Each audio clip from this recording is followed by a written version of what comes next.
वक्फ board में ये जो अमेंडेशन ये जो उसको अमेंड करने का जो ये बिल आया है उसको लेकर पुनः इस बात का भ्रम फैलाने का प्रयास किया गया कि ये मुसलमान विरोधी है, मुसलमानों के हक छीनने के लिए इस कानून को लाया जा रहा है। जबकि अगर आप इसको पढ़ेंगे तो ये वक्फ बोर्ड में पारदर्शिता लाने की सोच के साथ इस कानून को लाया जा रहा है। इसमें कई ऐसी बातें हैं जिसका सुझाव जब विपक्ष सत्ता में था उन्हीं के द्वारा दिया गया था, पर उस वक्त क्योंकि ये लोग इसको लागू नहीं कर पाए थे और ये मामला लंबे समय से पेंडिंग था और कई ऐसे मुस्लिम संगठन भी हैं जो इसकी समय समय पर पैरवी करते रहे हैं, उन्हीं के हक अधिकारों को और मजबूत करने के लिए, ताकि समाज के गरीब मुसलमानों को भी उनका हक अधिकार मिले, इस सोच के साथ ये अमेंडमेंट लाया जा रहा था। पर क्योंकि पुनः इसको भ्रमित करने का प्रयास किया गया था और कहीं किसी के दिमाग में किसी तरीके की कोई शंका ना रहे, इसलिए लोक जनशक्ति पार्टी रामविलास ने भी सरकार के समक्ष हम लोगों ने ये सुझाव रखा था कि इसको किसी भी कमेटी के समक्ष भेज दिया जाए। अब भले वो स्टैंडिंग कमेटी हो या ज्वाइंट पार्लियामेंट्री कमेटी हो, उसके समक्ष भेज दिया जाए ताकि जितने स्टेक होल्डर्स हैं जो भी इसके साथ जुड़े हुए हैं वो खुलकर वहां पर चर्चा कर सकें और ये जो भ्रम फैलाया जा रहा है कि मुसलमान विरोधी है उस आशंका को दूर किया जा सके।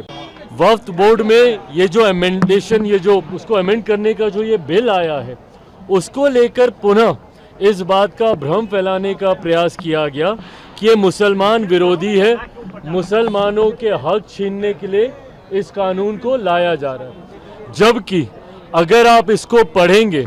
तो ये वक्फ बोर्ड में पारदर्शिता लाने की सोच के साथ इस कानून को लाया जा रहा है। इसमें कई ऐसी बातें हैं जिसका सुझाव जब विपक्ष सत्ता में था उन्हीं के द्वारा दिया गया था,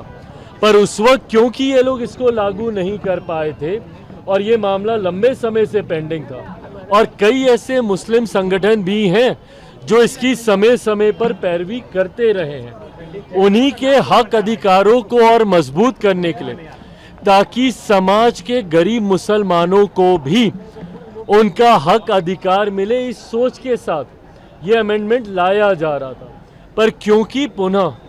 इसको भ्रमित करने का प्रयास किया गया था और कहीं किसी के दिमाग में किसी तरीके की कोई शंका ना रहे, इसलिए लोक जनशक्ति पार्टी रामविलास ने भी सरकार के समक्ष हम लोगों ने ये सुझाव रखा था कि इसको किसी भी कमेटी के समक्ष भेज दिया जाए। अब भले वो स्टैंडिंग कमेटी हो या ज्वाइंट पार्लियामेंट्री कमेटी हो, उसके समक्ष भेज दिया जाए ताकि जितने स्टेक होल्डर्स हैं जो भी इसके साथ जुड़े हुए हैं वो खुलकर वहां पर चर्चा कर सकें और ये जो भ्रम फैलाया जा रहा है कि मुसलमान विरोधी है उस आशंका को दूर किया जा सके। न्यूज नेशन अब व्हाट्सएप पर खबरों के ताजा अपडेट के लिए न्यूज नेशन के इस QR कोड को स्कैन करें।